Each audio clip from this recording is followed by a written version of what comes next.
नमस्कार। कार्तिक मास की कथा हम आंवले के पेड़ के नीचे बैठकर सभी को सुना रहे हैं, अपने भी सुनते हैं। कहते हैं आंवले के पेड़ के नीचे कथा कहने से या सुनने से विष्णु भगवान सत्यभामा से कहते हुए नारद जी से कुछ समझाया है कि आंवले के पेड़ को सेवन करने से, आंवला के पेड़ की पूजन करने से, आंवले के पेड़ के नीचे बैठकर कथा कहने से विष्णु भगवान बहुत प्रसन्न होते हैं। इसलिए आप सभी को हम आंवले के पेड़ के नीचे बैठकर कथा सुनाना चाहते हैं। हम तो सुनते भी हैं, लेकिन आप लोग भी सुनाना चाहती हूँ कि ताकि आप लोग को भी उतना ही पुण्य मिले जितना आंवले के पेड़ के नीचे जो कथा कहकर सुनता है, सुनाता है, उसको मिलता है। आप लोग भी उतने ही पुण्य के भागीदारी बनेंगे जितना कहने वाले की होती है, क्योंकि आंवले के पेड़ की महत्व बहुत है। इसलिए हम आंवले के पेड़ के नीचे बैठकर आप सभी को कथा सुनाना हम पसंद करते हैं। तो आप सब सुनिए। श्रद्धा विश्वास के साथ आप रोज़ अगर सुबह प्रतिदिन वीडियो खोलकर किसी भी स्थिति में रहेंगे, एक जगह वीडियो रख देंगे, मोबाइल चालू करके कथा आप सुनते रहेंगे, अपना सारे कार्य जो है करना होगा आप करते रहेंगे। तो हम 15वां अध्याय में चलते हैं। एक बार प्रेम से बोलो विष्णु भगवान की जय।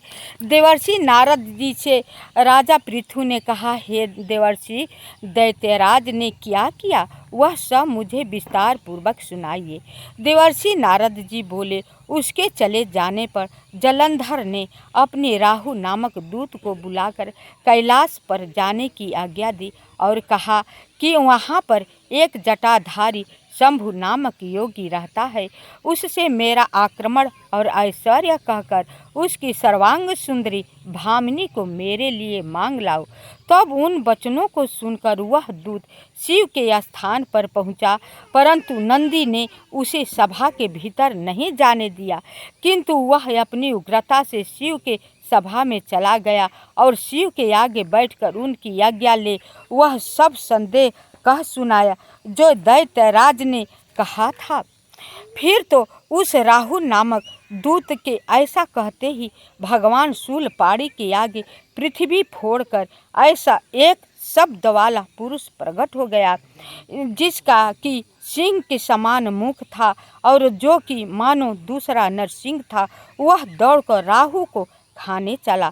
राहु बड़े जोर से भागा, परंतु उस पुरुष ने उसको पकड़ लिया। उसने शिव की शरण ले अपनी रक्षा मांगी। शिव जी ने उस पुरुष से राहु को छोड़ देने के लिए कहा कि मुझे बड़ी जोर की भूख लगी है, मैं क्या खाऊं? महेश्वर ने कहा, यदि तुम्हें भूख लगी है तो शीघ्र ही अपने हाथ पैर का मांस भक्षण कर ले।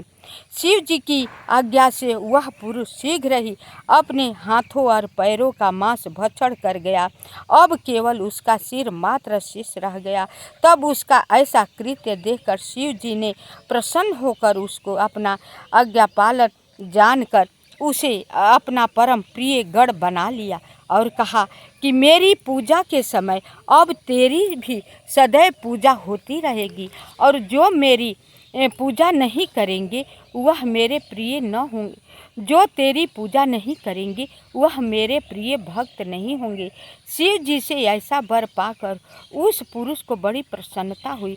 उस दिन से वह शिव जी के द्वार पर अस्किति मुख नामक गढ़ होकर स्थित रहने लगा। एक बार प्रेम से बोलो विष्णु भगवान की जय। 15वां अध्याय समाप्त हुआ। आप सभी सुनिएगा।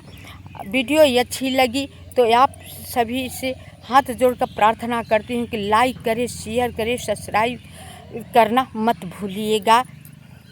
आप सभी भी प्रेम पूर्वक कथा सुनते रहिएगा। जैसे मैं कहकर सुनाती हूँ वैसे आप सब लोग भी सुनिएगा।